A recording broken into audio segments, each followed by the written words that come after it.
Quelles sont les dernières nouvelles venues des États-Unis?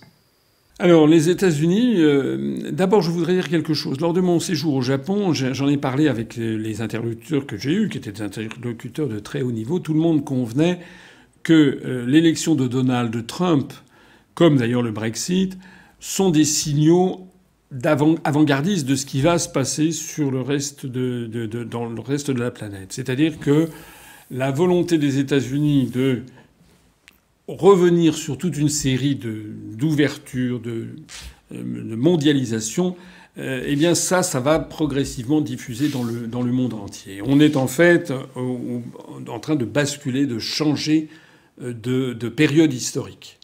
On a eu depuis l'Antiquité une succession de façon presque sinusoïdale d'ouverture sur l'extérieur puis de refermeture. On a eu ce phénomène-là tout au long de l'histoire. Beaucoup de phénomènes historiques, comme les phénomènes économiques aussi, sont des phénomènes de nature oscillatoire. Donc on a assisté à une grande période d'ouverture après la Seconde Guerre mondiale, exacerbée après la chute de l'Union soviétique, où là on a eu vraiment les accords de Marrakech, la création de l'Organisation mondiale du commerce, etc. Et il est très probable que dans les années qui viennent, on va assister à une refermeture. Ça, c'est le cadre général. Maintenant, s'agissant des États-Unis, là, il y a quelque chose à noter qui est que les États-Unis sont en train de se couper du reste du monde d'une façon quand même assez spectaculaire. On a su, j'ai déjà eu l'occasion de dire lors d'entretiens d'actualité antérieurs, que nous avions les États-Unis étaient, par exemple, étaient sortis de l'UNESCO. Ils l'avaient déjà fait, puis ils étaient revenus.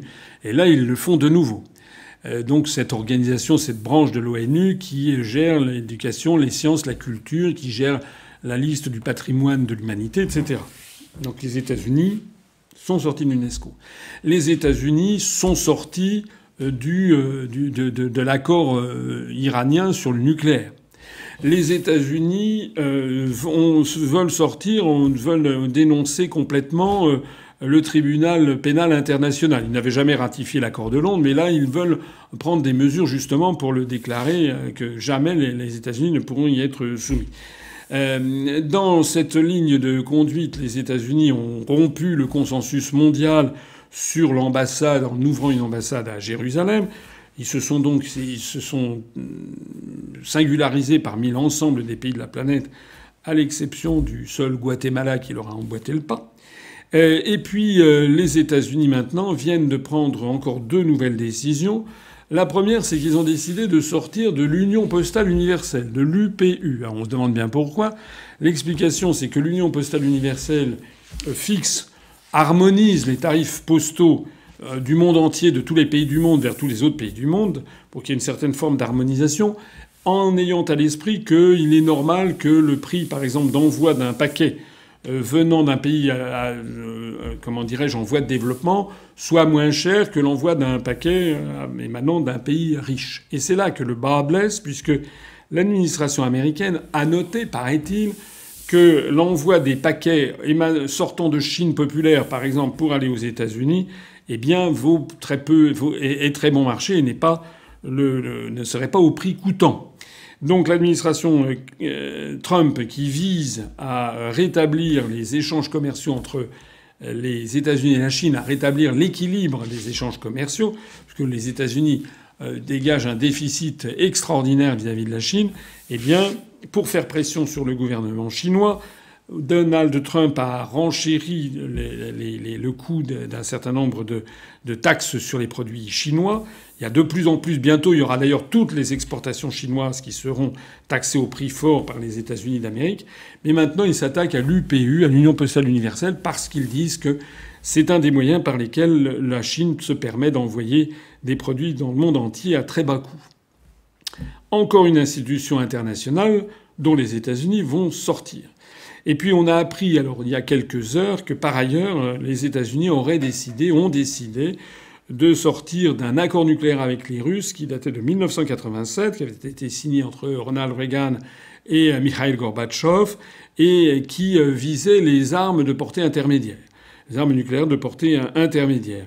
Donc Donald Trump a fait savoir que selon son administration, les Russes ne rempliraient pas les contraintes de ce traité bilatéral, et donc ils allaient eux-mêmes en sortir. Moi, là-dedans, je ne sais pas ce qui est vrai et ce qui est faux. Ce que je constate, en tout cas, j'ai un peu des doutes sur le fait que la Russie violerait ouvertement ce traité, parce que depuis quelques années, la Russie s'est quand même plutôt faite la championne des droits du droit international public, y compris sur l'affaire de Crimée, j'insiste, y compris sur l'affaire de Syrie, j'insiste, puisque dans les deux cas, je suis désolé, mais le droit international n'a pas été bafoué. En Crimée, il y a quand même eu un référendum qui a la même valeur que le référendum qu'il y a eu au Sud-Soudan ou au Kosovo. Alors l'Occident soutient le référendum au Sud-Soudan ou au Kosovo, mais pousse des cris d'indignation devant le référendum qui a eu lieu en Crimée. Globalement, la Russie a tendance à respecter quand même le droit international. Et si là, ils ont des troupes en Syrie, c'est à la demande officielle du gouvernement légitime, en tout cas reconnu comme légitime par l'ensemble, la grande majorité des pays du monde, qui est le gouvernement de Bachar al-Assad.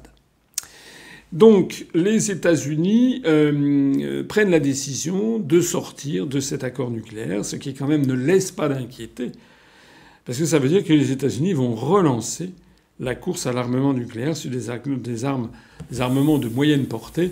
C'est quand même évidemment très inquiétant, surtout dans le contexte actuel où il y a déjà beaucoup trop de sujets d'inquiétude quant à un dérapage éventuel des relations entre la Russie et l'Occident. Je note que Donald Trump jette encore de l'huile sur le feu sur cette question.